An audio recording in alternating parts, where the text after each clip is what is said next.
guys, Caleb here, back again with more Red Knot. This time we have R.L. Stine Goosebumps, Night of the Living Dummy 3. Every dummy has his day and his night. The cover's okay. Apparently he has a family of dummies now. So he's sitting in a chair and got a couch, and I guess they're in an attic, and anyway, there's a whole bunch of dummies. When dummies speak, everybody listens. Oh my goodness, how do I even say that name? Trina, I believe. Trina Odell's dad He used to have a ventriloquist act. That's why he has all those dummies in the attic. He calls it his dummy museum. There's a dummy with freckles and one with a sneer, just like Rocky. Trina and her brother Dan think the dummies are pretty cool. But now there are voices in the attic, and dummies keep showing up in the strangest places. No way these dummies could be alive, right?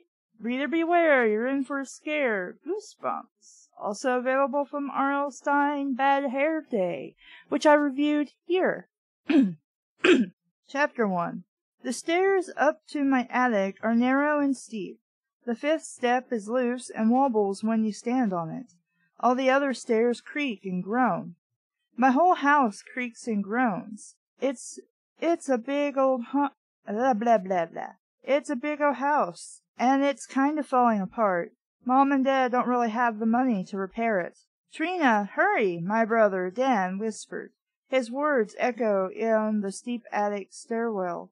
Dan is 10, and he is always in a hurry. He's short and very skinny. I think he looks like a mouse. He has short brown hair, dark eyes, and a pointy little chin. And he's always scurrying around like a mouse, searching for a place to hide. Sometimes I call him Mouse, like a nickname. Except that it's not a nickname, I'm just an asshole. Dan hates it, so I only call him Mouse when I want to make him mad. Dan and I don't look... really, this again? Dan and I don't look at all like brother and sister. I'm tall and I have curly red hair and green eyes. I'm a little chubby, but Mom says not to worry about it. I'll probably slim down by the time I'm 13, I'm sure. Next August. Anyway, no one would ever call me Mouse. For one thing, I'm a lot braver than Dan.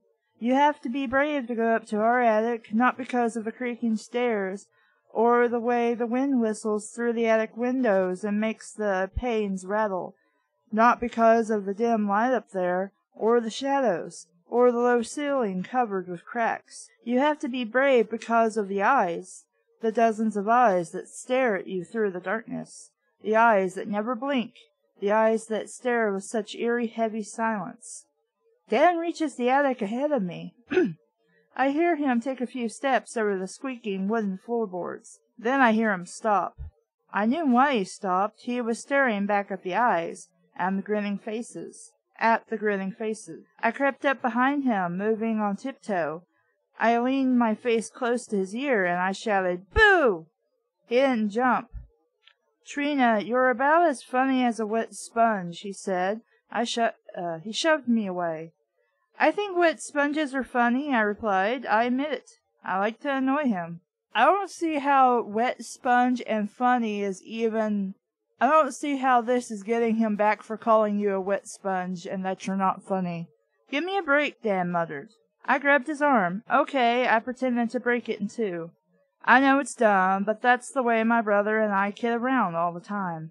Dad says we didn't get our sense of humor from him, but I think we probably did. I don't know why we needed that little nudge. We could have done without that paragraph." Dad owns a little camera store now, but before that he was a ventriloquist. He did a comedy act with a dummy. Danny Odell and Wilbur. That was the name of the act. Wilbur was the dummy, in case you didn't guess it. Okay. Just in case you thought my dad was stupid and he's a dummy. He's not. Unless that's the twist of the book, which it could be. I kind of wouldn't expect that, but now that I'm thinking about it, I would do something like that. Danny Odell is my dad. My brother is Dan. Okay. Danny Odell is my dad. My brother is Dan Jr. But he hates the word junior, so no one ever calls him that. Except me, when I want to make him really mad. Someone left the attic light on, Dan said, pointing to the eerie light, the only light in the whole attic.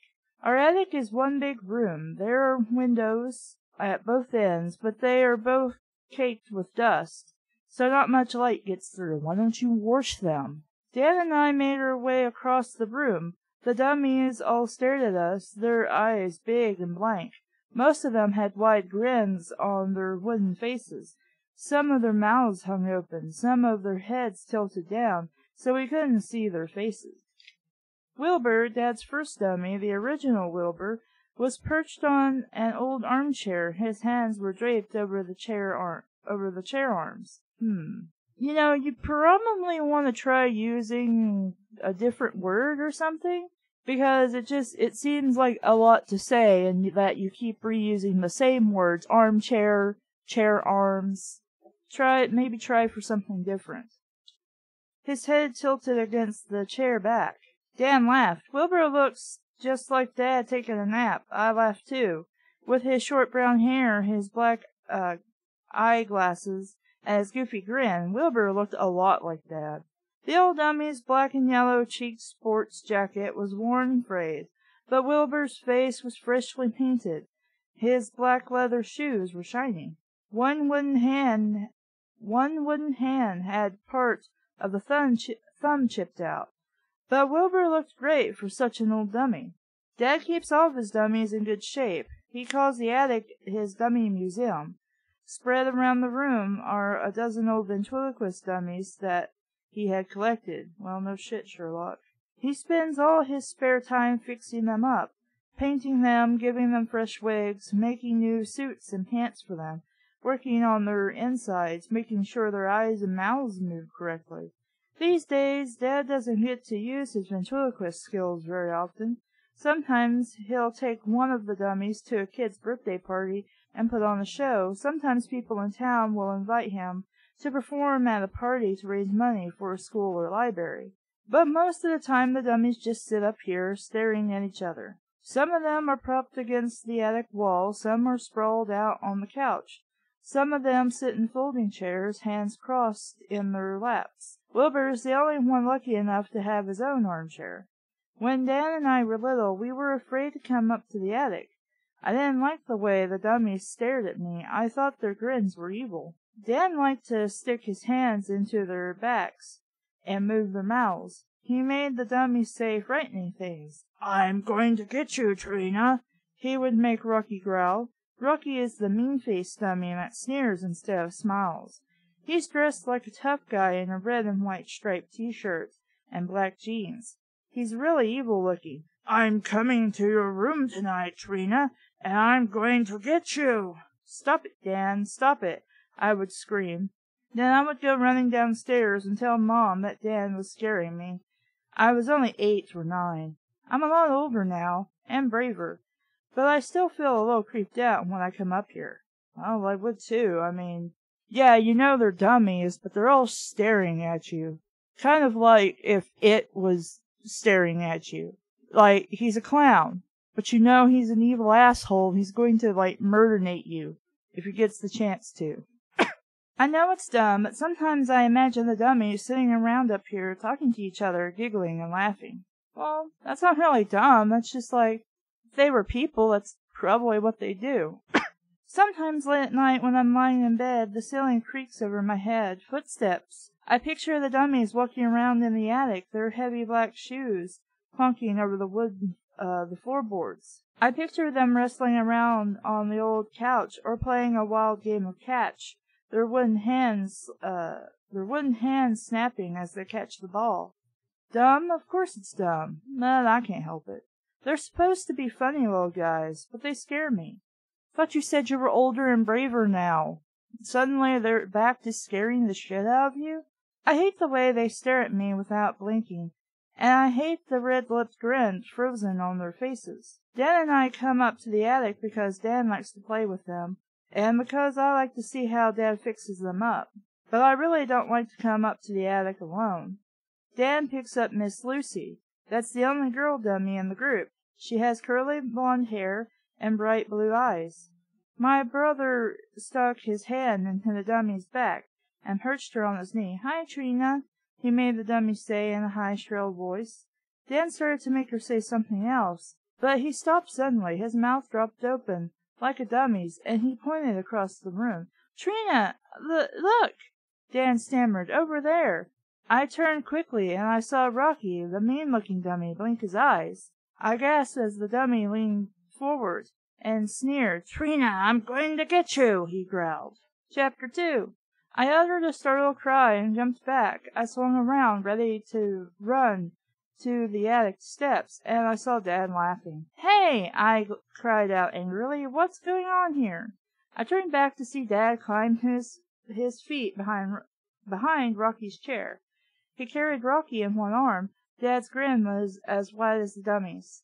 "Gotcha!" he cried in Rocky's voice. I turned angrily on my brother. "Did you know Dad was back there? Did you know Dad was here the whole time?" Dad nodded. "Of course. You two are both dummies," I cried. I flung my red hair back with both hands and let out an exasperated sigh. "Why do I need to know your hair is red again? Just say you threw it back." "That was so stupid." "It's only stupid because you were scared and you're too much of an asshole to admit it." "You fell for it," Dan shot back, grinning at Dad. "Who's the dummy here?" Dad made Rocky say. "Hey, who's pulling your strings? I'm not a dummy, knock on wood." Dan laughed, but I just shook my head. Dad refused to give up. "Hey, come over here," he made Rocky say. "Scratch my back. I think I've got termites." "You reused that joke from the other book, dude. Get new ones."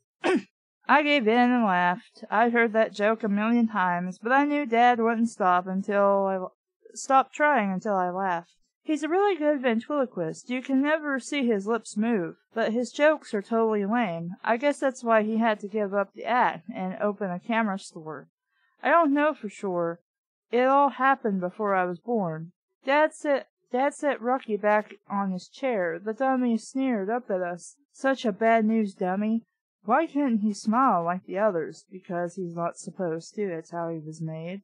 Dad pushed his eyeglasses up on his nose.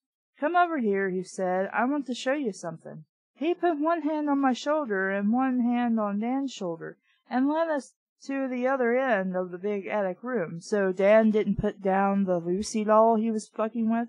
Led us to the other end of the big attic room. This is where Dad has his workshop, his work table, and all his tools and supplies for fixing up the dummies. Dad reached under the work table and pulled up a large brown paper shopping bag. I could tell by the smile on his face that what he had in the bag, but I didn't say anything to ruin the surprise. It should be pretty fucking obvious, so I don't know what you'd be ruining. Slowly, carefully, Dad reached into the shopping bag. His smile grew wider as he lifted out a dummy. "Hey guys, check this out," Dad exclaimed. The dummy had been folded up inside the bag. Dad set it down flat on the work table and carefully unfolded the arms and legs. He looked like a surgeon starting an operation. "I found this one in a trash can," he told us. "Do you believe someone just threw it away?" He tilted the dummy up so we could see it. I followed Dad up to a work table to get a better look. The head was split in two, Dad said, placing one hand at the back of the dummy's neck. But it took 2 seconds to repair it, just a little glue. I leaned close to check out Dad's new treasure. It had wavy brown hair painted on top of its head. The face was kind of strange, kind of intense. The eyes were bright blue. They shimmered, sort of like real eyes. The dummy had bright red painted lips, curved up into a smile. An ugly smile, I thought, kind of gross and nasty. Its lower lip had a chip on one side so that it didn't quite match the other lip. The dummy wore a gray double-breasted suit over a white shirt collar. The collar was stapled to its neck. He didn't have a shirt. Instead, his wooden chest had been painted white. Big black leather shoes, very scruffed up, dangled from his skinny gray pants legs. That is so awkward.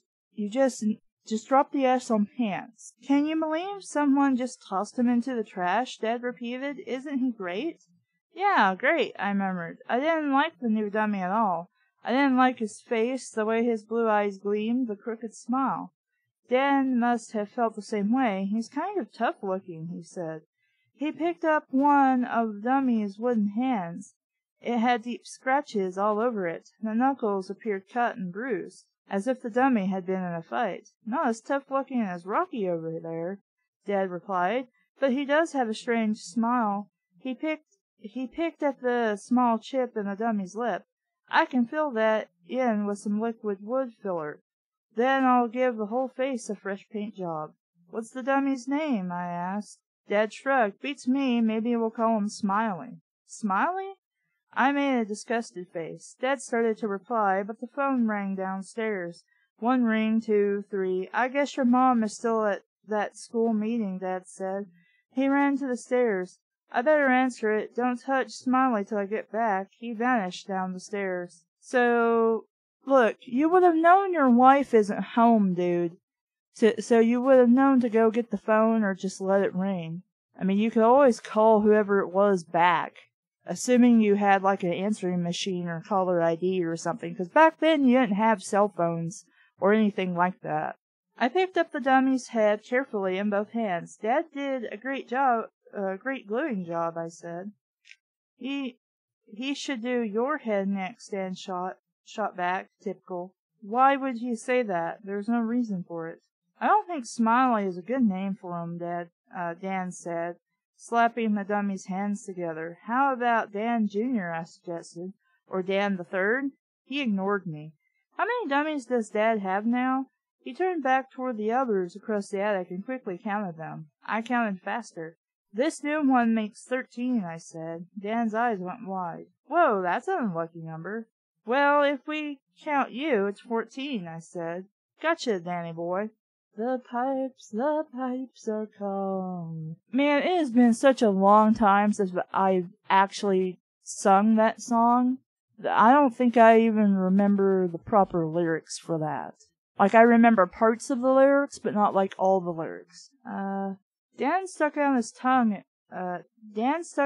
out at me. He set the dummy's hands down on his chest. Hey, what's that? He reached into the pocket of the gray suit jacket and pulled out a folded up slip of paper. Okay, I just want to say this. Knowing from the last 2 books, technically the last book because I didn't read the first one because I don't have the first one, why would anyone with any sense throw the dummy away specifically with the paper with the incantation on it? Why would you do that? I would burn it or something, because otherwise the dummy would be pointless to the best of my knowledge. You know, it couldn't wake up or anything. Maybe that has the dummy's name on it, I said. I grabbed the paper out of Dan's hands and raised it to my face. I unfolded it and started to read. Well, Dan tried to grab it back, but I swung out of his reach. What's the name? It doesn't say, I told him. There's just these weird words, foreign, I guess. I moved my lips silently as I struggled to read them. Then I read the words out loud. Karu Mari Odona Moma Moronu Karono. Dan's mouth dropped open. Huh? What's that supposed to mean? He cried. He grabbed the paper from my hand. I think you read it upside down. No way, I protested. I glanced down at the dummy. The glassy blue eyes stared up at me. Then the red eyes slowly closed. The dummy winked at me. And then his left hand shot straight up and slapped me in the face. Okay, I'll say right now that at least we're finally getting to the action by the time I get to chapter 3. That's much better than a lot of the books I've read so far. Chapter 3. Hey! I shouted. I jerked back as pain shot through my jaw. What's your problem? Dan demanded, glancing up from the slip of paper. Didn't you see? I shrieked. He slapped me. I rubbed my cheek. Dan rolled his eyes. Yeah, for sure. No, really, I cried. First he winked at me, then he slapped me. Tell me another one, Dan groaned. You're such a jerk, Trina. Just because you fall for Dad's jokes doesn't mean I'm going to fall for yours. But I'm telling the truth, I insisted. I glanced up to see Dad poke his head up at the top of the stairs. What's going on, guys? Dan folded up the slip of paper and tucked it back into the dummy's jacket pocket. Nothing much, he told Dad. Dad, the new dummy! I cried, still rubbing my aching jaw. He slapped me. Dad laughed. Sorry, Trina, you'll have to do better than that. You can't kid a kidder. That's one of Dad's favorite expressions. You can't kid a kidder. Why did you have to repeat that? Clearly, that's what you were talking about. But, Dad, I stopped. I could see he wasn't going to believe me. I wasn't even sure I believed it myself. I glanced down at the dummy. He stared blankly up at the ceiling, totally lifeless. I have news, guys, Dad said, sitting the new dummy up. That was my brother. Or you could have just said that was your uncle. Your Uncle Carl. On the phone. He's coming for a short visit while Aunt Susan's away on business. And he's bringing your cousin Zane with him. It's Zane's spring vacation from school, too. Why did you have to say two? Clearly. Dan and I both groaned. Dan stuck his finger in his mouth and pretended to puke. Zane isn't our favorite cousin. He's our only cousin. He's 12, but you think he was 5 or 6. He's pretty nerdy. His nose runs a lot. And he's kind of a wimp. Kind of a major wimp. Hey, stop groaning. Dad scolded. Zane is your only cousin. He's family. Why did you have to reiterate that he's your only cousin? Dan and I groaned again. We couldn't help it. He isn't a bad kid, Dad continued, narrowing his eyes up behind his glasses. That doesn't mean groaning and not liking him has nothing to do with if he's bad or not. There are people who are pretty decent people. I don't give two shits about them. I'd rather not be in the same place as they are. That doesn't mean they're bad, or I think they're bad. That meant he was being serious. You two have to promise me something. Wow, this is a short chapter. What kind of promise, I asked. You have to promise me that you'll be nicer to Zane this time. We were nice to him last time, Dan insisted. We talked to him, didn't we? You scared him to death last time, Dad said, frowning. You made him believe that this old house is haunted. And you scared him so badly he ran outside and refused to come back in. Dad, it was all a joke, I protested. Yeah, it was a scream, Dan agreed. He poked me on the side with his elbow. A scream, get it? Not funny, Dad said unhappily. Not funny at all. Listen, guys, Zane can't help it if he's a little timid. He'll outgrow it. Maybe he will, maybe he won't. You can't say that. You just have to be nice to him. Dan snickered. Zane is afraid of your dummies, Dad. Can you believe it? Yes, I can. It makes sense that he would be terrified of something that looks like a person but isn't. Then don't drag him up here and scare the life out of him, Dad ordered. How about if we just play 1 or 2 little jokes on him? Dan asked. No tricks, Dad said firmly. None. Dan and I exchanged glances. Promise me, Dad insisted. I mean it. Right now. Both of you. Yes, because a promise really means something from a child to an adult. Promise me there will be no tricks. Promise me you won't try to scare your cousin. Because I have to keep reiterating that this is your cousin, and that so he supposedly has a name, but I'm not gonna, keep telling you what it is so that when he shows up, you know who he is. Okay, I promise, I said. I raised my right hand as if I were swearing an oath. I promise too, Dan said softly. I checked to see if his fingers were crossed. They weren't. Dan and I had both made a solemn promise, because it really fucking means something when you're a child and you swear on your life that you're not going to do a thing when in total fact you are going to do a thing. Dan and I had both made a solemn promise. We both promised not to terrify our cousin, and we meant it. But it was a promise we couldn't keep. Before the week was over, our cousin Zane would be terrified. And so would we. Well, I like it much better than the second one, and there is definitely some improvements with story pacing and writing, but this is book 40 out of however many fucking books there were in the Goosebumps series. So yeah, sure, pick that up and read it. You'll probably like it, and it didn't piss me off. Just a little bit of redundancy and I think we could work on our wording a bit. But it's alright. Still using some cliches that are very apparent from book to book, and it's really annoying. But I guess that's to be expected of kids' books from the 90s. I don't know. I would... Granted, if I was still like 8 or 9, I'd probably be very entertained by these books. But just... I don't know. They're not really... I have a feeling I would be skipping through them. You know, but by the time I was the age to be reading these books, I was reading Hardy Boys. And I really liked Hardy Boys. And I was reading other things that were much better than these books. So, I kind of feel that this... See, there's a thing with kids' stuff where they think kids are stupider and more naive than they actually are. And so they write that way. And they portray things that way. But I think this book is going more in the right direction than the previous book was. And this has been one of the books I'm generally interested in continuing than any of the other books that I even liked, because it feels slightly more mature, even though it's still not great. So, I'm Caleb, and this has been Read Not. Thank you for listening. Bye!